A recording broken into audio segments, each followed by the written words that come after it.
पर साधना नहीं होगी। हाँ, चाहे गृहस्थ में हो, चाहे विरक्त में। गृहस्थ में है तो संतान उत्पत्ति के लिए धर्मपूर्वक, और विरक्त में है तो आजीवन ब्रह्मचर्य का पालन। ब्रह्मचर्य बहुत आवश्यक है। जैसे नए बच्चे हो इसलिए उस पे आए। ब्रह्मचर्य है तो शास्त्र स्वाध्याय करोगे तो आपके समझ में आने लगेगा। ब्रह्मचर्य है तो महापुरुषों की बातें सुनोगे, आपके समझ में आने लगेगा। ब्रह्मचर्य है तो आहार शुद्धि की अत्यंत आवश्यकता है। ब्रह्मचर्य है तो आप एकांत आसन में शांत बैठ सकते हैं, क्योंकि आपके शरीर में बल है। अध्यात्म बल ब्रह्मचर्य है। आप 48 मिनट, 1 घंटे, 1.5 घंटे शांत बैठे हुए राधा नाम का ध्यान कर रहे हैं, बिना हिले-डुले। देखो कठिन है बैठना, अगर ब्रह्मचर्य नहीं तो आप नहीं बैठ पाओगे। इसलिए ऐसे साधन से चले तो महापुरुषों का आदर, सत्कार, संग और उनकी चरण रज का सेवन करने वाला निश्चित प्रेम को प्राप्त हो जाता है। हाँ, ये महत्पाद रजोभिषेकम प्रेम प्रदान करता है। वृंदावन की रज लगाओ, रसिकों का संग करो और जो साधन बताया उस साधन से चलते रहो। उठते, बैठते, चलते, फिरते राधा, राधा, राधा, राधा रटते रहो और शास्त्रों का स्वाध्याय करके संयम पूर्वक चलो। चलना तो एक निमित्त मात्र है, भगवान बहुत जल्दी कृपा कर देते हैं। वो जब देखते हैं कि साधक मुझे चाहता है प्राप्त करना, तो वो सारा संयोग अंदर से बना देते हैं। वो निमित्त मात्र केवल साधन होता है, बात तो कृपा से होती है। तुम्हारी कृपा तुम्हें रघुनंदन, जहाँ नहीं भगत भगत और चंदन। आपकी कृपा से ही भक्तजनों के हृदय में शीतलता प्रदान करने वाले आपका प्रेम प्रकाशित हो जाता है। सुरेंद्र शर्मा जी दिल्ली से। राधा वल्लभ सिंह है। श्री हरिवंश महाराज जी, आपके चरणों में कोटि-कोटि प्रणाम। गुरुजी, मैं नाम जप तो करता हूँ, लेकिन मैं बाहरी वातावरण में जब लोगों से बात करता हूँ, तो वहाँ ना चाहते हुए भी एक-दूसरे की बुराई, अपशब्द बातें करते हुए निकल जाते हैं। बाद में पश्चाताप होता है, तो मैं इसके लिए क्या करूँ गुरुदेव? सावधानी। जब हम किसी से बात करें, तो सबसे पहले विचार करें कि हम भक्त हैं अंदर से, हम भगवान के मार्ग के पथिक हैं। हमको अपने मार्ग के विरुद्ध संभाषण नहीं करना। अब जैसे कोई तुम्हारे साथ किसी की निंदा की बात कर रहा है, तो आप कह सकते हैं कि आप अपनी बात और मेरी बात कीजिए। किसी की निंदा की बात करने से हम उसका सुधार नहीं कर सकते, आप भी नहीं कर सकते, और हमारा हृदय ऊपर से मलिन हो जाएगा। तो इन निंदा की बातें करने से अच्छा नहीं है। अगर वो नहीं मानता है तो हम हट जाते हैं। धर्म की रक्षा के लिए, अपने मार्ग की पुष्टता के लिए, भगवान की सिवा हम किसी और का इस कोट से आदर नहीं करते कि उसका आदर करने से हमारा धर्म नष्ट हो जाए। अगर हम अब इनसे बात नहीं करेंगे तो ये नाराज हो जाएंगे। नहीं, आप धर्म से बात करोगे तो आपसे बात करेंगे। नहीं, हम आपको कुछ बोलेंगे नहीं, लेकिन आपसे बात नहीं करेंगे। फिर हमको कौन गिरा सकता है? तो यही आप अपने मन को समझा दीजिए। किसी की निंदा, किसी के पाप की बात, किसी की दुख पहुंचाने की बात ना हम सुनेंगे, ना हम बोलेंगे।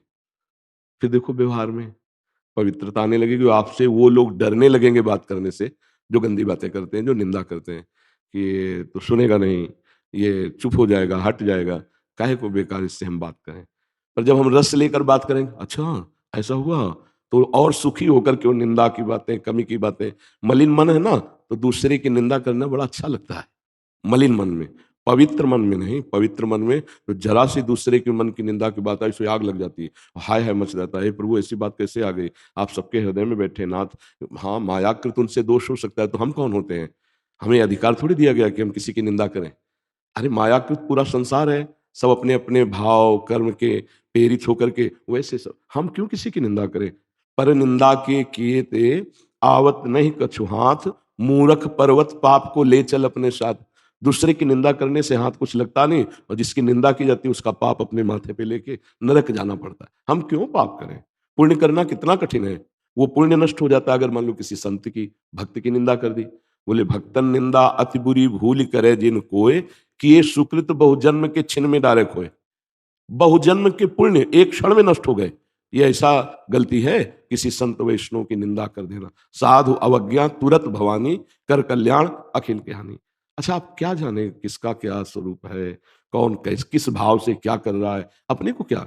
तेरे भावे जो करे भलो बुरो संसार, नारायण तू बैठ के अपनो भवन भवा। हमको अपना ठीक करना है। जब कोई निंदा करने लगे तो राधा राधा राधा हट जाओ। जब तुम्हें गुस्सा आवे किसी की निंदा करने की, तो मौन हो जाओ। अब नहीं बोलेंगे, जब तक मन नहीं शांत हो जाएगा नहीं बोलेंगे। ऐसे बचा जाता है।